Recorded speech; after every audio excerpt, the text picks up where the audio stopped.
Hi, this is Kristin Shaw with Airport Improvement, and I'm here with TJ Schulz from Airport Consultant Council. How are you, TJ? I'm doing great, Kristen. All things considered, hope you're doing well. Yes, it's nice to see your face. You too. It's a new reality where we see each other through video streaming, but it's better than nothing. That's right. TJ and I have worked together for many years now, and I was the chairman of the annual conference a few years back when we were in Bonita Springs, I think. So, yeah. And I always love to see everybody with ACC. And we wanted to ask you some questions because you've been active on the Hill for many years now. So tell me what it's like in this environment working and how do you get your information now? Sure, absolutely. And I'll tell you, I've always been working in transportation policy all my professional career since the early 1990s. And back in the day, infrastructure was truly a bipartisan issue that both sides could agree on. And I will say over the years, it's become much more partisan, and transportation can still rise above that at times. But the challenge now, as it relates to working in Washington, is the fact that it's so polarized right now politically that it's actually hard to get anything done. Whereas back in the day, you really worked a lot in Congress to try to get specific provisions or projects or issues into legislation. And now that there are very few bills coming out, a lot of that focus has been on the administration, in this case, the FAA or the TSA and things like that. Which brings us now to the COVID crisis, and in particular, a whole lot of activity relating to response. Congress has been very, very busy over the past few weeks responding to this transformative, incredibly disruptive virus that's affected certainly the aviation industry. So we've been doing all we can to stay on top of what Congress is doing as it relates to support, not only for the economy, but for aviation in general. And we rely on our sources. We actually coordinate with AAAE, ACI, and other transportation, trade, and industry groups as well to try to understand, first of all, what's going on, and then also try to come in with a collective voice as it relates to what we can do to help airports. Now, I guess before the quarantine, you would actually go and physically talk to people on the Hill. So how are you communicating with people now? Just over the phone? So over the phone, it's a lot of emails. Again, back in the day, it was a lot of faxing to individual members of Congress, all your letters and things like that. Now it's all done via email. And what we do, Kristen, primarily is we're really starting to gear up getting our individual member companies to be citizen lobbyists. What we try to do is to feed them information, let them know, in the case of the COVID relief bill that was just passed, we were advocating for the $10 billion in airport funding to help them as it relates to a severe loss of revenue due to the drop in travel. So what we did was engage our member companies to have them write letters to their members of Congress, to their senators, because quite frankly, that has a whole lot more impact than it does when TJ Schulz goes up to the Hill and tries to talk with them. When they hear from their constituents in the context of the jobs and the impact that the COVID virus has had on aviation and airport projects, it's much more meaningful. So as an association, you're leveraging the power and the voice of your membership to help everybody, and everybody's helping each other. Correct. And I think one thing I really enjoy about working for ACC is the fact that I get to represent the member companies that are actually in the field making our airports safer, more reliable.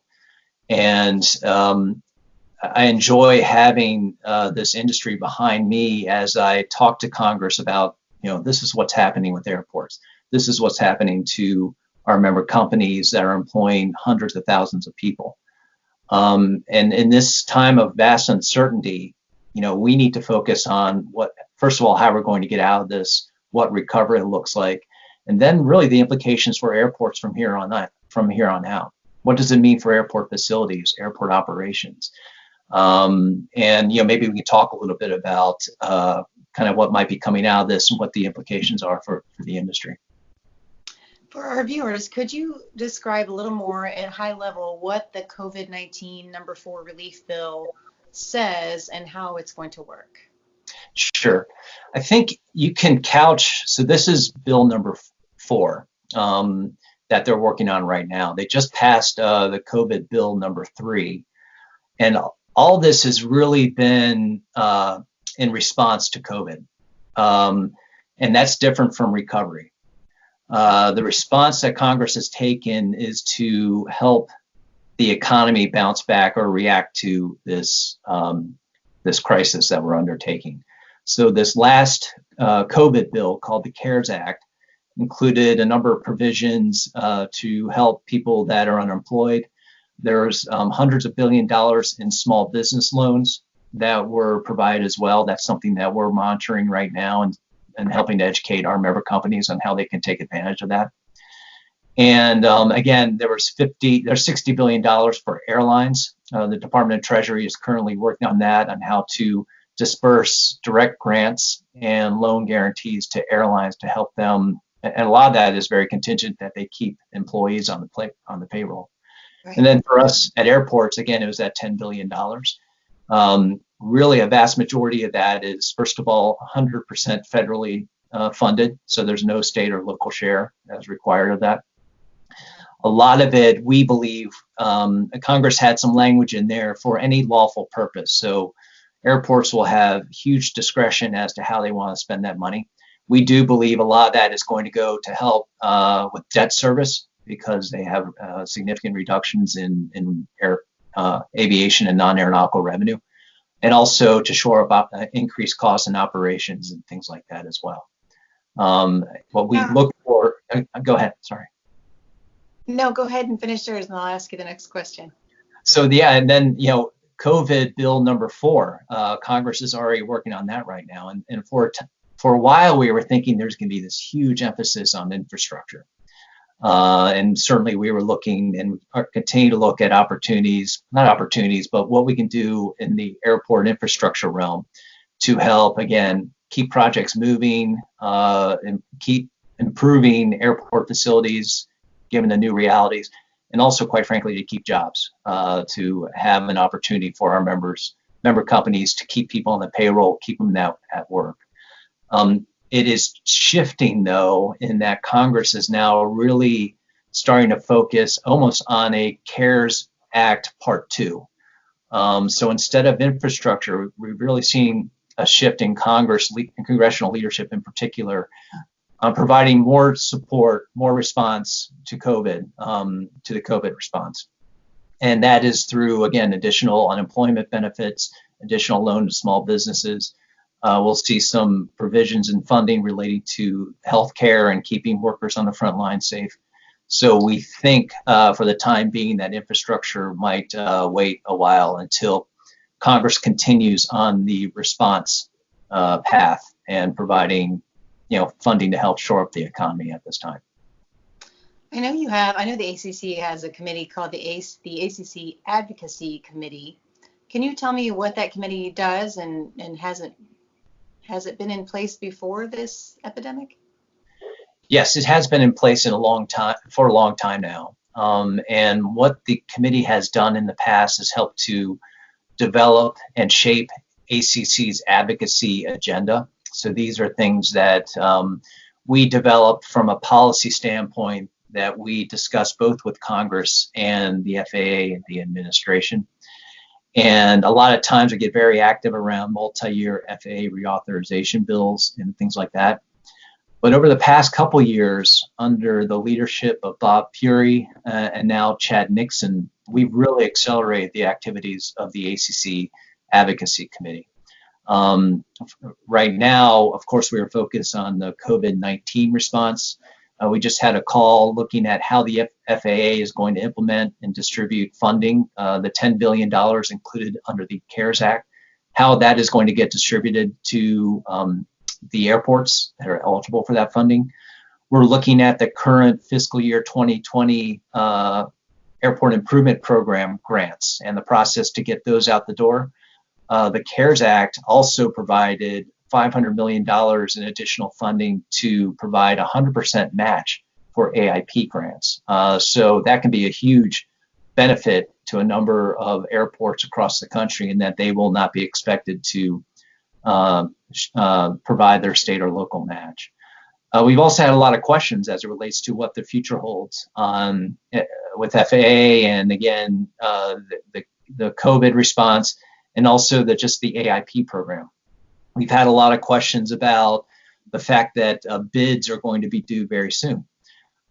So contractors are going to be asked to provide bids in a very uncertain climate. What is the future anticipated as it relates to the availability of their workforce, or even the airport's workforce, to be able to help administer those projects? There are some concerns about the increased costs of materials, the fact that some are getting scarce, particularly those that are sourced internationally. Mm-hmm. So the bids that are submitted they're submitted in an environment of uncertainty. And to the extent we can kind of account for the new realities that'll be showing up, that'll be something we're certainly focusing on. Airports and airlines have had to adapt very quickly as this evolved. What do you see as some of the best practices that are being adopted in airports to figure this out? As far as best practices relating to COVID? Yes. Yes. Well, I think, looking at us, ACC as an organization, all of our member companies, and virtually everyone around the country, is the fact that we've had to stand up virtual offices and virtual meetings very, very quickly. We recently conducted an initial kind of baseline survey of our companies on what the impacts are as it relates to what they've seen from the status of airport projects and also their companies. And certainly one of the themes that has come out is the fact that we're working virtually. What used to be face-to-face meetings are now taking place the way we're doing it now.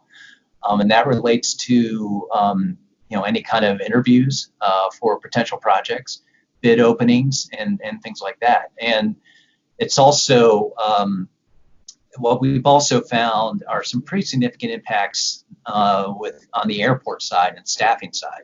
Some airports staff have been required to go home and work from home. They don't necessarily have the technology to do that, or we don't have staff available to be on site to help gain access to projects and things like that. So we are in the middle of a transformative kind of the way we do business. I'm not quite sure we may very well get back to normal and do many more face-to-face meetings, or maybe we'll find that a lot of the stuff that we can do can be done virtually.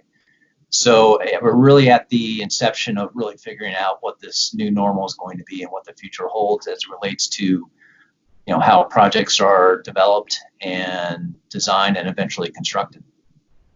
It's impossible to know, I guess, what's going to happen next and how people are going to adapt from there and how it's going to look going forward.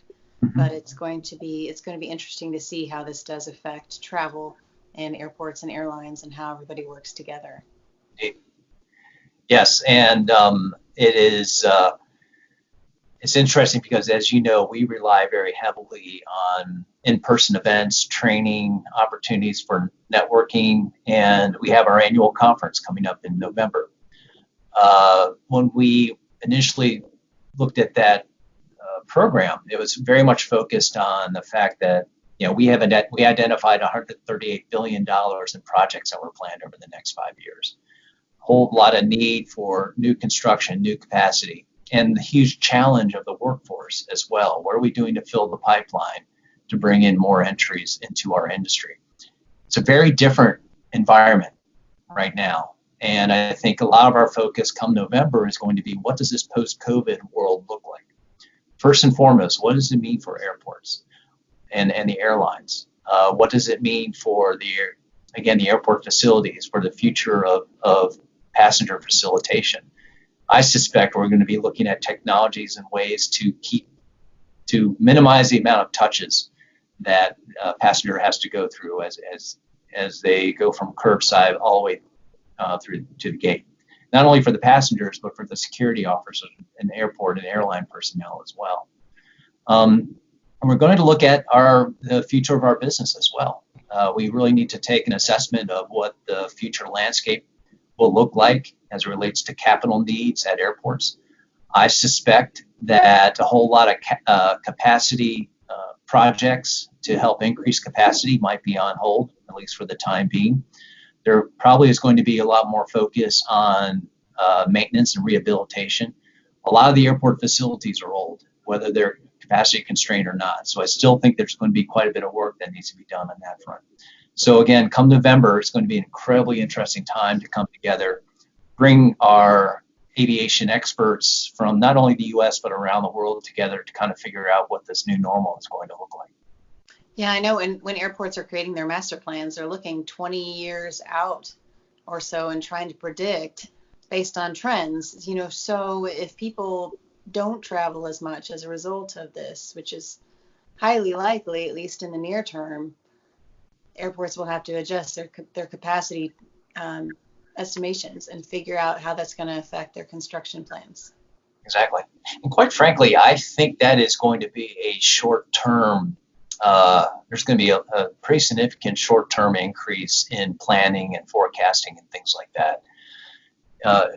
Virtually, many of the justifications and forecasts and traffic projections that were used to justify projects are in flux right now, to put it at best. We really don't know what is going to come out of this as relates to the airline operations, and again, what that might mean for as it relates to future airport capital needs and capacity and things like that.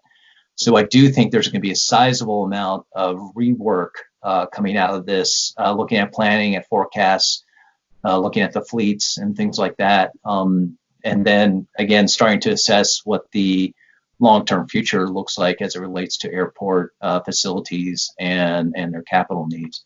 I do think to some extent this shows us that a 20-year master plan is a good exercise for sure, but certainly there are things that happen in aviation that are disruptive, and obviously this is certainly the biggest impact on aviation we've seen, and we still have yet to see what's going to come out of it. What I think is really interesting is seeing what everybody's home office looks like. Oh, yeah, exactly. And for what it's worth, I had to reconstitute my daughter's bedroom for a virtual session, much to her chagrin. I had to take the stuffed animals off the back and the soccer trophies, and at least try to get something semi-professional. So it's the world that we live in. Also, I find it's an opportunity to maybe express yourself a little bit and maybe show a few knickknacks up there. I have two little figurines from the Diary of a Wimpy Kid book. And I also have the Orca ship replica up there that you might see. Of course, that was in Jaws. And at times like this, sometimes I think we're going to need a bigger boat. Well, that's perfect. That's a perfect ending for our interview. TJ, I really appreciate your time today. Thanks for helping to educate us. Thank you, Kristin. Again, I hope you and everyone else that's listening to this is faring well, all things considered. Hope everyone's staying healthy, and look forward to seeing what we can collectively do to shape the future from here. Thanks, TJ. Sure. Thank you.